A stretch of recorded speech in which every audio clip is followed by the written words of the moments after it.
This book is like a practical and spiritual guide to your self-discovery journey. Honestly, right?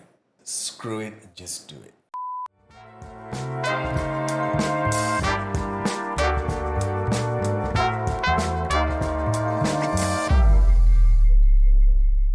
Hi, my name's Yudishtra, and this is my wife Piya. We are a husband and wife podcast. Episode 2. Wow, feels good to be back. So, a lot of couples, right? They bond over movies. A lot of couples bond over food. But I think, for us, we bond over books, basically. Yes. Yeah. So I think, from the time we started dating, even throughout our marriage, I think, our happy place has got to be the bookstore. So, but before we unpack as to how that has impacted us in our relationship, for you personally, when did you start reading? Wow, okay. When did I start reading? So, an interesting fact. I think till the age I was 17, I hated reading. Oh, wow. Okay. Yeah. So I struggled. So when I was in school, it was very tough for me because my attention span was very, very short. I think maybe when I was 18, 19, and I started going to a bookstore and picking up genres of book that I liked, that's when it started. So I actually started with biography books. And it was from there when I started reading, and I was like, oh my goodness, it is so, so nice. Yeah. And honestly speaking, something interesting which sparked my interest at the same time, it has led me to why I love reading even till today. I find reading gives me answers that another human cannot give me. Yeah, so you turn to a book Yeah, when you have a problem, I guess. Yeah. exactly. And you actually immerse yourself in it and you're like, wow, Yeah. I didn't know this. I didn't know that. So that was actually how it sparked my interest in reading. And how about you? I think similarly, I don't remember, my sister loved reading. Okay, So I remember okay. she was the person that went through every Harry Potter book and all of that. For Alright. me, I was a bit more playful, I guess. I didn't really enjoy reading, very similar. But I think I picked it up when I started going overseas to study. And I think it Okay. was the long flights. And then just being away from home.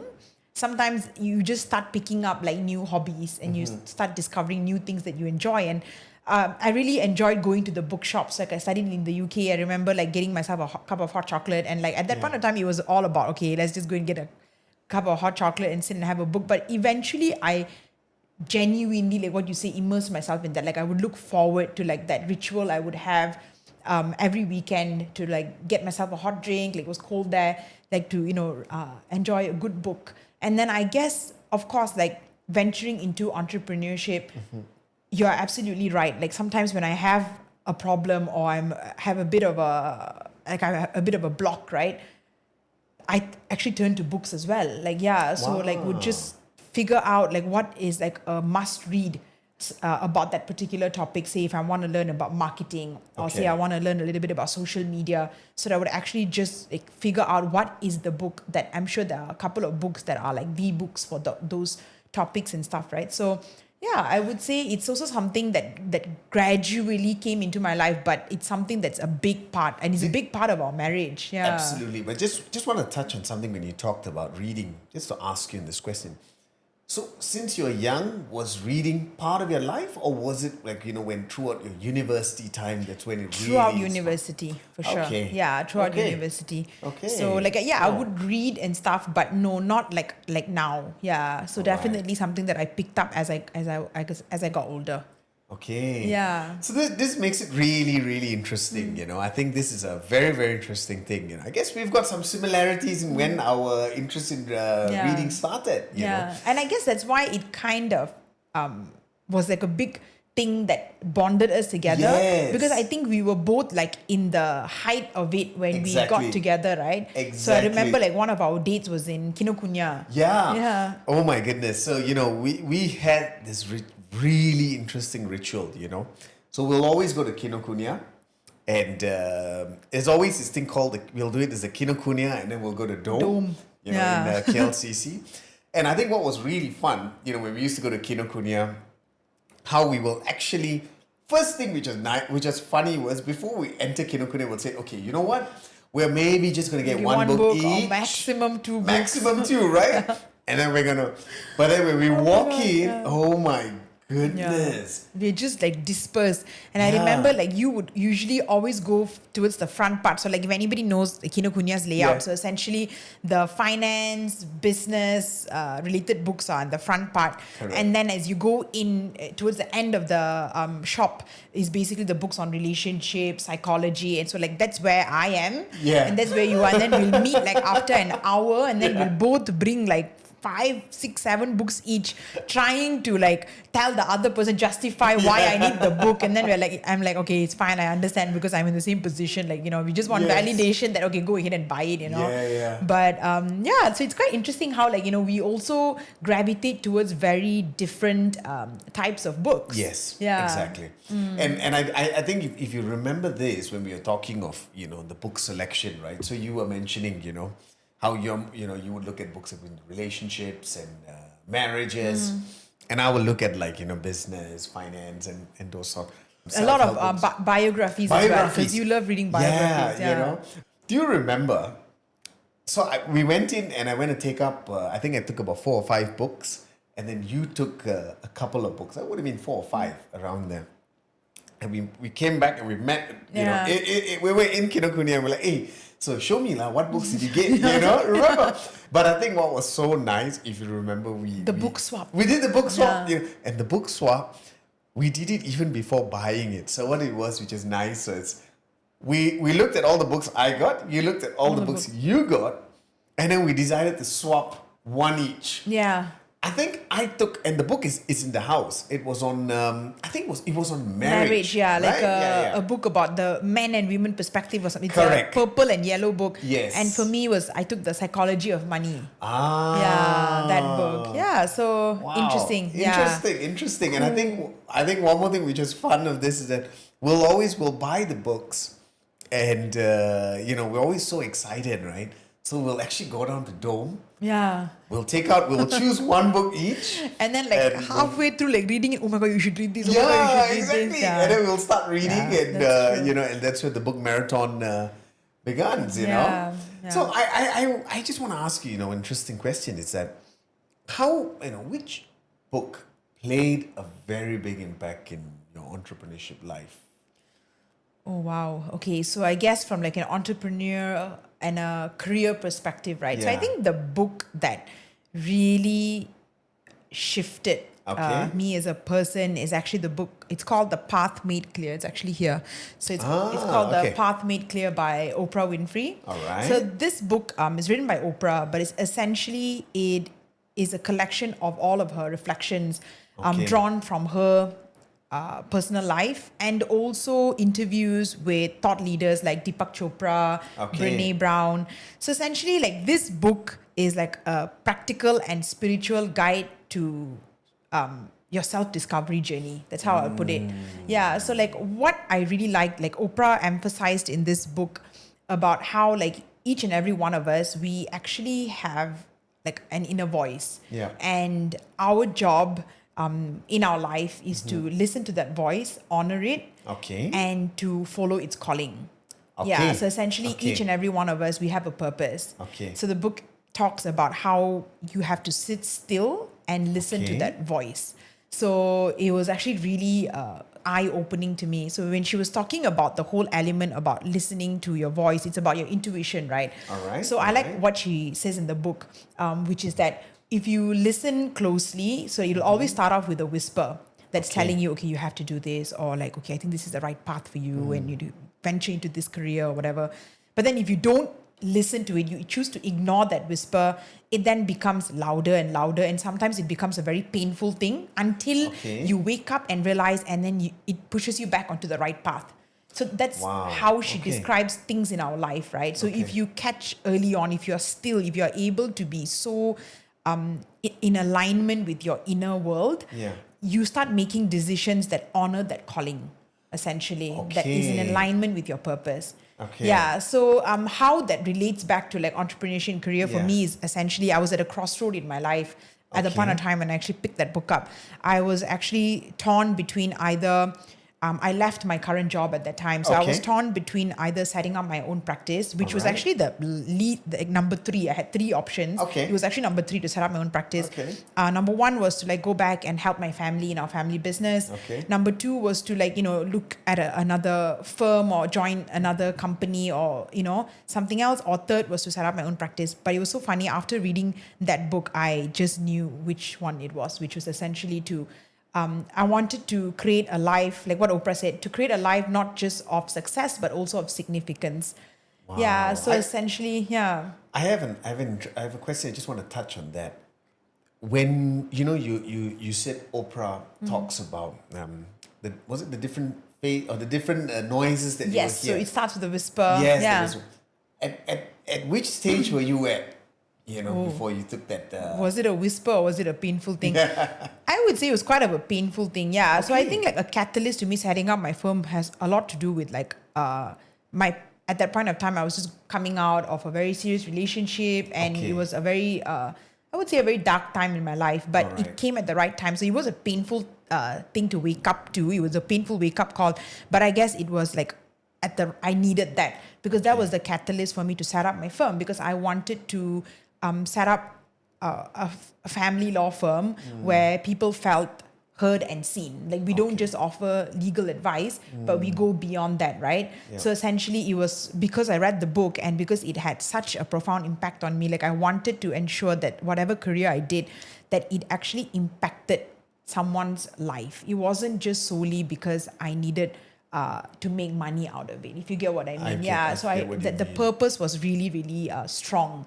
I would say. Yeah. So it's actually an amazing book. And like, it's so funny sometimes, like even throughout this journey, some days are really hard. It's such an easy read. You can just, because it's basically compilation of stories of other thought leaders as well. So you can just turn to a page and it's just so uplifting. Yeah. It's an amazing, amazing book. Yeah. So that's the book that impacted me in terms of like career and stuff. How about you? Is there a particular book that shifted you from in a career perspective, basically?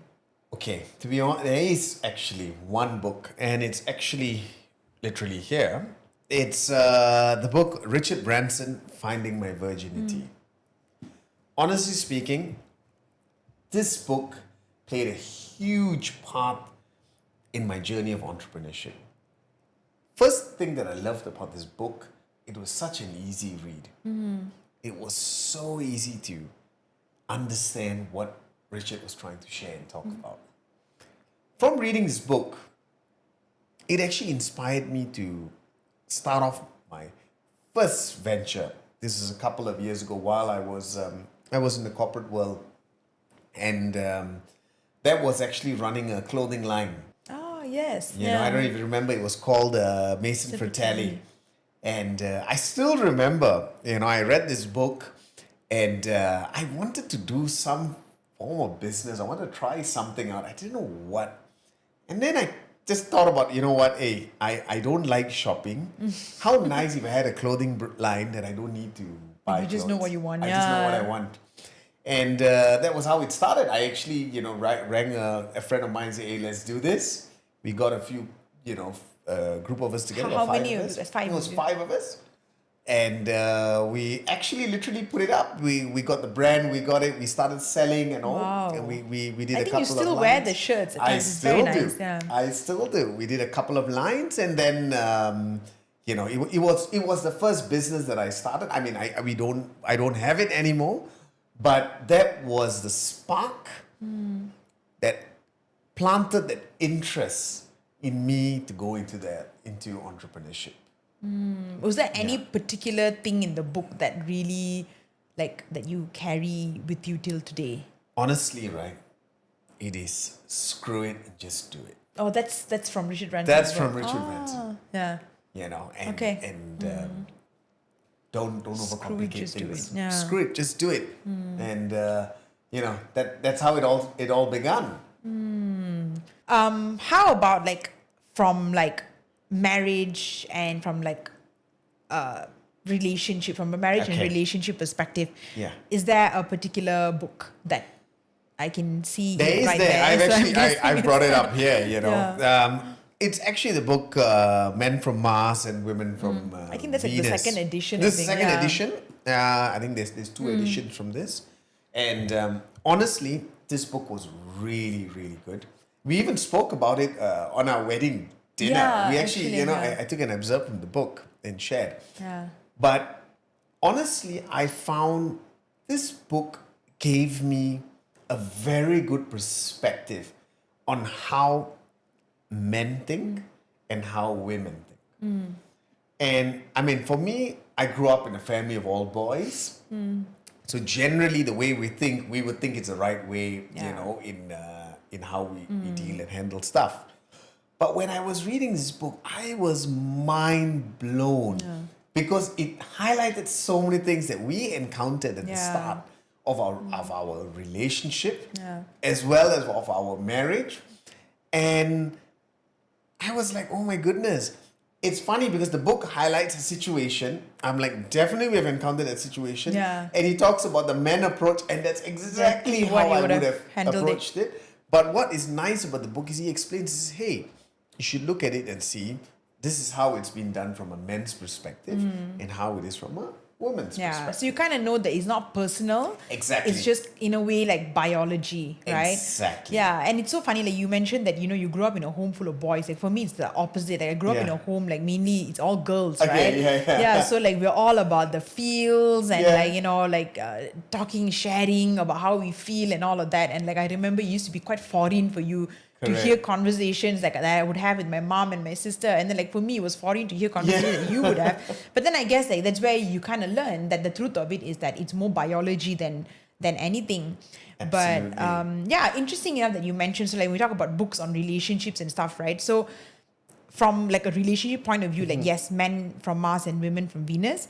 But I think like the book that I'm currently reading is actually this book. It's called In the Flow by Alyssa the Vitti. Flow. Yeah, Okay. so it's actually an amazing. I'm actually still in the midst of reading. It's my current read at the moment. It was actually Okay. recommended by a friend of mine who's a male. Okay. Yeah, I was actually like really impressed. Like he told me that, hey, I've been reading this book, and I was like, oh wow, okay, so we just went and got it in Kinokuniya the other day.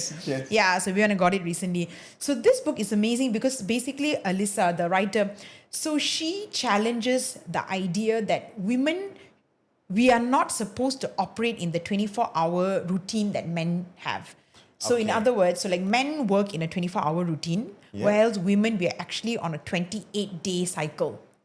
Yeah, so she talks about how like our hormones, it changes so much in 28 days. So it affects our mood, our energy, our metabolism, our sex drive, essentially how we are in relationships. So it was so eye-opening because like sometimes like I feel like these days women are so pressured Yeah. that they have to perform like a man. But the truth is, from a biology standpoint, it's just not possible because we're just wired differently. So I think like this book has been really eye-opening. I'm still halfway reading through it. I would report back once I'm done. Okay. But yeah, I'm trying to incorporate some of the things they mentioned. So like, for example, like when women are in your ovulatory phase, that's the best time for you to like connect. Like Okay. go out, socialize, Okay. pour effort into your relationships and all of that. And then there's the follicular phase that comes Okay. before the ovulatory All right. phase. Okay. So in that phase, it's the best time to be creative. Basically, it's the best time to like channel like your creativity, to be creating things and all of that. Okay. Yeah. So I'm essentially the terminology she uses is like your cycle syncing. So Okay. so that's what I'm trying to learn actually. So that's also been quite a game changer for me at the moment because it definitely affects how we Yes. how we show up. Yes. So like now just a quick rapid fire round here. Sure. Okay.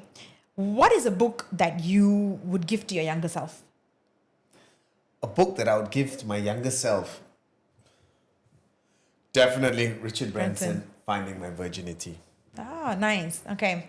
And how about you? Okay, for me would be Mel Robbins, The Let Them Theory. Yeah, it's affected me so much that I actually gifted it to someone younger than me recently. So yeah, definitely a book I would give my younger self. How about a book that every couple should read? Definitely Men from Mars, Women from Venus. I just want to mention one thing when we say this book, Men from Mars, Women from Venus. Do you notice one thing right now? Sometimes even when we speak at home and we have a little bit of a like a misunderstanding, I'll always ask you, "Hey, so do you want me to hear you out, or do you want me to give you a solution?" Yes, it's from the book. Yeah. No, but it's actually really helped a lot. Like avoid 90% of the misunderstandings and arguments. Yeah. What would be the book that every entrepreneur should read? I think for me would be Atomic Habits by James Clear. I think it should be here. Yes. And yourself? I would say the book actually on Tony Fernandez. Ah, yes. Is it Flying High? I believe that it's, one? yes, his biography. It's a fantastic book. Nice. Fantastic book. Nice, yeah. So we are at the end of our episode, so we'll wrap up by sharing our turning point. My turning point was basically reading the book Path Made Clear by Oprah Winfrey. So in this book, it actually made me realize that we get clarity not by chasing the answers, but by being still. And that was what allowed me to listen to my intuition and gave me the courage to set up my own legal firm. My turning point has got to be screw it and just do it. Inspired none other than the book by Richard Branson, which has played a very, very big part of my entrepreneurship life. Here's to the turning points that shape us.